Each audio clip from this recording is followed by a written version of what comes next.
ಶಿಷ್ಯನೊಬ್ಬ ಗುರುಗಳ ಹತ್ರ ಹೋಗಿ ಹೇಳ್ತಾನಂತೆ, ಗುರುಗಳೇ, ತುಂಬಾ ನೋವಲ್ಲಿ, ಟೆನ್ಷನ್ ಅಲ್ಲಿ, ಆನ್ಸೈಟಿಯಲ್ಲಿ, ಸಂಕಷ್ಟಗಳಲ್ಲಿ ಸಿಲುಕಿದ್ದೇನೆ, ನನ್ಗೇನಾದ್ರೂ ಪರಿಹಾರ ಕೊಡ್ತೀರಾ ಅಂತ.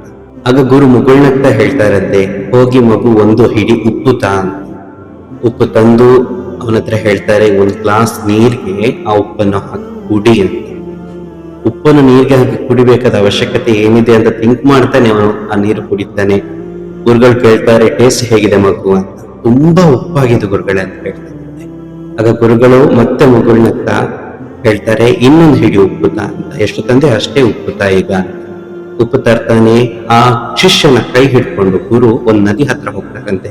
ನಂತರ ಆ ಉಪ್ಪನ್ನು ನದಿಗೆ ಹಾಕಿ ಆ ನದಿಯ ನೀರನ್ನು ಕುಡಿ ಅಂತ ಹೇಳ್ತಾರಂತೆ ಗುರುಗಳು. ಆ ಶಿಷ್ಯ ನೀರನ್ನು ಕುಡಿತಾನೆ. ಹೇಗಿದೆ ಮಗು ಈಗ, ಅದರ ಟೇಸ್ಟ್ ಹೇಗಿದೆ ಅಂತ ಕೇಳುವಾಗ ಶಿಷ್ಯ ಹೇಳ್ತಾನಂತೆ, ನದಿ ನೀರು ತುಂಬಾ ಟೇಸ್ಟ್ ಆಗಿದೆ, ಏನೂ ಉಪ್ಪಾಗಿಲ್ಲ. ಆಗ ಗುರು ಮತ್ತೆ ಮಗುಳ್ನಂತ ಹೇಳ್ತಾರಂತೆ, ಮಗು, ನೀನ್ ಹಾಕಿದ್ಯಲ್ಲ ಉಪ್ಪು, ಆ ಉಪ್ಪಾಗಿದೆ ನೀನು ಅನುಭವಿಸ್ತಾ ಇರುವ ನೋವುಗಳು, ವೇದನೆಗಳು, ಸಂಕಷ್ಟಗಳು, ಆಂಗ್ಸೈಟಿಗಳೆಲ್ಲವೂ ಕೂಡ. ಬಟ್ ಆ ಉಪ್ಪನ್ನು ಅಕ್ಸೆಪ್ಟ್ ಮಾಡಿದಂತಹ ಗ್ಲಾಸ್ ಮತ್ತು ನದಿ ಇದೆಯಲ್ಲ, ಅದಾಗಿದೆ ನಿನ್ನ ಹೃದಯ. ನಿನ್ನ ಹೃದಯ ಗ್ಲಾಸ್ನಷ್ಟೇ ಚಿಕ್ಕದಾಗಿದ್ರೆ ಈ ನೋವುಗಳೆಲ್ಲ ನಿಮಗೆ ತುಂಬಾ ಕಷ್ಟವಾಗಿ ಅನಿಸುತ್ತೆ. ಅದೇ ಜಾಗದಲ್ಲಿ ನಿನ್ನ ಹೃದಯ ನದಿಯಷ್ಟು ವಿಶಾಲವಾಗಿದ್ರೆ ಈ ನೋವುಗಳು ಏನೂ ಅಲ್ಲ ಮಗು ಅಂತ.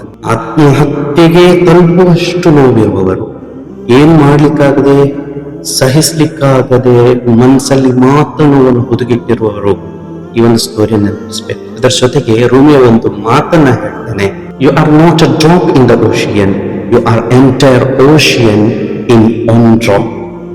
ನೀನು ಮಹಾಸಾಗರದಲ್ಲಿರುವ ಒಂದು ಹನಿ ನೀರಲ್ಲ, ನೀನು ಒಂದು ಹನಿ ನೀರಿನಲ್ಲಿರುವ ಮಹಾಸಾಗರ ಅಂತ.